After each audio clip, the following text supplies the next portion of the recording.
Hey. Chad said when he arrived at our table. He shifted from foot to foot and shot me a small, uncomfortable smile. How's it going? Would you like to sit down? Black Raven asked in her sweetest voice. She threw her book bag on the seat next to her. There's plenty of room next to Maddie.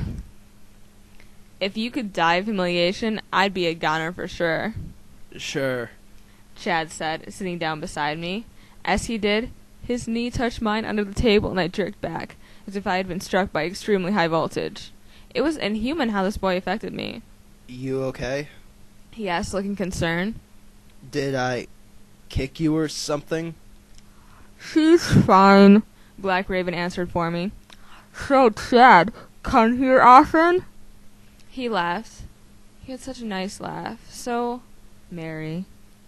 Oh my god, it sounded like a Christmas carol. Shoot me now. As a matter of fact, I do. He said. I like it here. It's nice and quiet and I don't have to deal with anyone from school. He blushed as he realized what he was saying. Well, I mean, anyone I don't want to deal with. Not you guys, of course.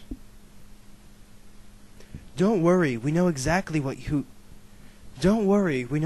who you mean. Matt said. What we don't know is why the hell you hang out with those tools to begin with. Chad stared down at his lap, looking embarrassed. We've been friends since kindergarten. He said with a shrug. I don't know. Yeah, well, that's like 10 years too long in my opinion. Blackie piped in. I mean, loyalty is one thing. But do you know what you're doing to your reputation by hanging out with those guys? Everyone thinks you're just like the rest of them. But I'm not. Chad looked pained. I'm nothing like them. So says Maddie. I say guilt by association. Matt declared. But hey, what do you care? You're one of the most popular kids in school. It doesn't matter what freaks like us think, right? That's not fair. Chad retorted. I don't care at all about that popularity crap. I never have. Seriously.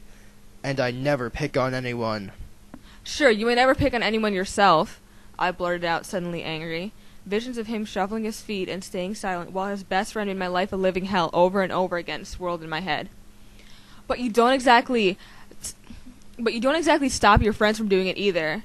I mean, how about using your popularity power for good for once in your life instead of sticking your head in the sand while your friends torment and torture people on a daily basis?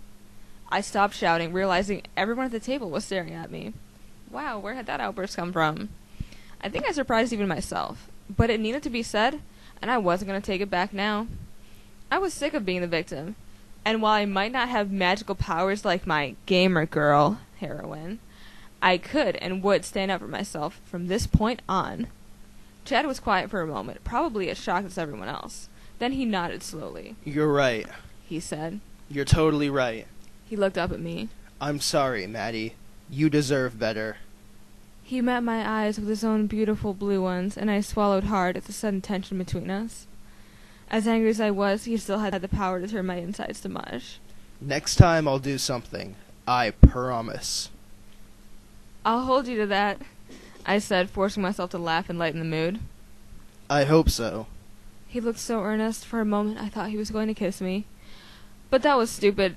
He may have agreed to back me when his friends got out of line, but that didn't mean he was head over heels in love. Matt cleared his throat and rose from his seat. It's been real, he said, throwing himself into a gallant bow. but I must be going now. What? So soon? Blackie asked. We haven't even arrived Gladys for an extra large slice of blueberry pie yet. I'm sorry, but blueberry pie must wait. I have a hot date that cannot. Ooh, I said teasingly, mostly to get him back for the Chad thing. Who with? He blushed. Actually, it's an online date. I looked up, startled. Was everyone hooking up with someone online these days? Blackie high-fived Matt.